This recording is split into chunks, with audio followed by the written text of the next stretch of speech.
नमस्कार साथियों, आप सभी का बहुत बहुत स्वागत है मेरे YouTube चैनल शिक्षा जगत पर। जी हाँ साथियों, मैंने आपको जैसा बताया था कल वाले वीडियो में कि बहुत ही जल्दी मध्य प्रदेश में अतिथि शिक्षक भर्ती की जो प्रक्रिया चल रही है, अभी तक 2 चरण पूरे हो चुके हैं और जैसी उम्मीद लगाई जा रही थी कि तृतीय चरण बहुत ही जल्द प्रारंभ होने वाला है। तो जी हाँ साथियों, आप देख पा रहे हैं DPI मतलब लोक शिक्षण संचालय के द्वारा अतिथि शिक्षक की भर्ती के संबंध में जो तृतीय चरण होना है, थर्ड काउंसलिंग होना है, उसके संबंध में पत्र जारी कर दिया गया है। इस पूरे पत्र का हम विश्लेषण करेंगे और ये जानेंगे कि अब जो थर्ड चरण है, क्योंकि उसमें बहुत ज्यादा बदलाव यहां से अब किए गए हैं, अब जो तृतीय चरण की भर्ती होने जा रही है वह शाला प्रभारी मतलब प्रिंसिपल के लॉगिन आईडी से होगी।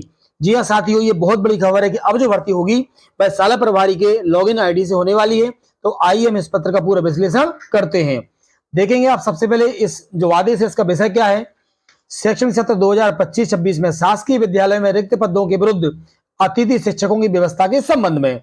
तो देखेंगे शैक्षणिक सत्र 25-26 में शासकीय विद्यालयों में नियमित शिक्षक की अनुपलब्धता होने पर शैक्षणिक व्यवस्था में सुचारू रूप से संचालन हेतु अतिथि शिक्षकों की व्यवस्था का प्रावधान है।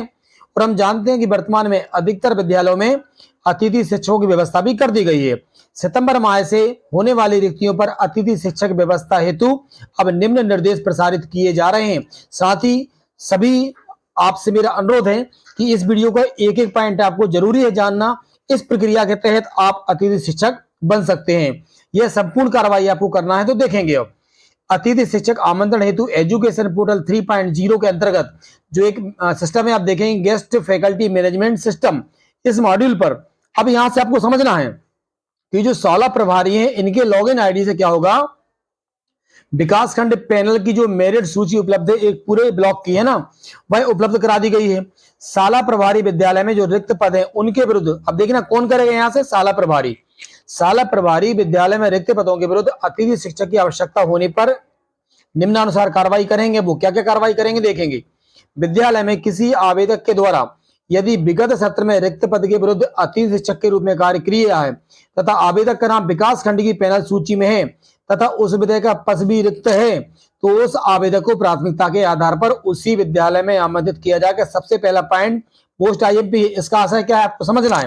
अब जो प्रिंसिपल हैं, जो शाला के प्रमुख हैं, इस विकास खंड की जो पैनल सूची में है, अगर उस अतिथि शिक्षक का नाम उस विद्यालय में है जिस विद्यालय में उसने पहले काम किया है और यदि उस विषय का पद खाली है तो उसी को प्राथमिकता मिलेगी। ये बात आपको समझना है। हम अगले पॉइंट की बात करेंगे। अतिथि शिक्षक आमंत्रण जो है नवीन जी हमारा FMS पोर्टल है, इस पे जो प्रदर्शित रिक्तियां हैं इनके विरुद्ध ही केवल शाला प्रभारी अतिथियों को रख सकेंगे। अगला पॉइंट है शाला मतलब देखो पूरी की पूरी प्रक्रिया अब शाला प्रभारी को ही करना है। शाला प्रभारी उनके विकासखंड के पैनल की जो मेरिट सूची है उसमें उपलब्ध आवेदकों से सूची में दिए गए दूरभाष नंबर फोन पर उनसे कांटेक्ट करेंगे और आवेदकों को मेरिट क्रम में आमंत्रित किया जाएगा। समझ रहे हैं आप लोग। मेरिट क्रम में आवेदक के द्वारा दी गई सहमति और असहमति की प्रविष्टि GFMS पोर्टल पर शाला प्रभारी क्या करेंगे, प्रमाणित करेंगे। परिशिष्ट एक संलग्न है, उस पर कारण सहित अपलोड करेंगे यदि वो असहमति देता है तो। अब आगे आप देखेंगे बेहद महत्वपूर्ण आदेश है यह साथियों। जिस आवेदक को विद्यालय में अतिथि शिक्षक के रूप में शिक्षण कार्य हेतु आमंत्रित किया गया है, संबंधित को जिस दिनांक को विद्यालय में उपस्थित कराया गया है उसकी एजुकेशन पोर्टल 3.0 पर GFMS पर मॉड्यूल से ज्वाइनिंग की प्रविष्टि उसी दिवस में की जाएगी। मतलब आपको वहां से ज्वाइन करवाया जाएगा। शाला प्रभारी आवेदक की विकासखंड जो मेरिट सूची है उसी में से ही आवेदक को आमंत्रित करेंगे। ये बार बार मैं आपको बता रहा हूं। अतिथि शिक्षा आमंत्रण में किसी प्रकार की अनियमितता यदि शिकायत होती है तो संबंधित प्रभारी के खिलाफ कड़ी कार्रवाई की जाएगी। मतलब आपको जो पोर्टल पर सूची है आप उसी के अनुसार पैनल के अनुसार ही आप उनको बुलाएंगे। आगे आदेश देखेंगे साथियों। शाला प्रभारी मेरिट क्रम में आमंत्रित किएगा आवेदक का स्कोर कार्ड में दर्ज दस्तावेजों का सत्यापन करेंगे और स्कोर कार्ड में जानकारी में भिन्नता पाए जाने पर आवेदक की अतिथि शिक्षक हेतु पात्रता निरस्त कर देंगे। यदि अतिथि शिक्षक की प्रक्रिया पूर्णतः ऑनलाइन है, आपको मालूम है ऑफलाइन आमंत्रण नहीं किया जाएगा, ये ध्यान रखना। बस अब उसका तरीका बदल गया है। समस्त अतिथि शिक्षक को ई अटेंडेंस जो है लगाना अनिवार्य है हमारे शिक्षक ऐप से और उनको प्रतिदिन ई अटेंडेंस लगानी होगी और इसी के आधार पर उनका जो है मानदेय भुगतान किया जाएगा। अगला पॉइंट हम देखते हैं साथियों 1.9 शाला प्रभारी द्वारा की जाने वाली कार्रवाई हेतु मैनुअल पत्र के साथ संलग्न उनको क्या क्या कार्रवाई करना है। उक्त कार्रवाई जो है दिनांक 3 मतलब आप समझ रहे हैं साथियों, जैसा कि मैंने आपसे कहा था यह आज से ही प्रारंभ हो गया है तथा अतिथि शिक्षक को ऑनलाइन दिनांक 8 सितंबर से कराया जाएगा। ये आप लोग साथियों, यह पूरा आदेश आपके लिए बेहद इंपॉर्टेंट है। अब यहां से देखेंगे, ये परिशिष्ट 1 है, इसमें आपको प्रमाणित किया जाता है कि जो विकासखंड की सूची है यह साला प्रभारी को भर के पूरा देना है और साला प्रभारी यहां से अपनी सील और साइन करके इसको जमा करेंगे। क्लियर हो रहा साथियों? अब ये पूरा मैनुअल है कि साला प्रभारी को किस तरीके से काम करना है। तो साला प्रभारी के लिए मेरा वीडियो अलग से आएगा साथियों। साला प्रभारी किस तरीके से इसको आपको ज्वाइन करवाएंगे। तो सभी साथियों को पुनः बधाई।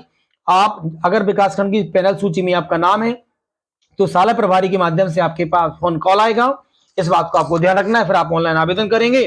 और यदि साथियों आपने किसी विद्यालय में अपने विकासखंड में पहले काम किया है और उस विषय की रिक्ति वहां पर है तो आप भी साला प्रभारी से जाके कांटेक्ट कर सकते हैं।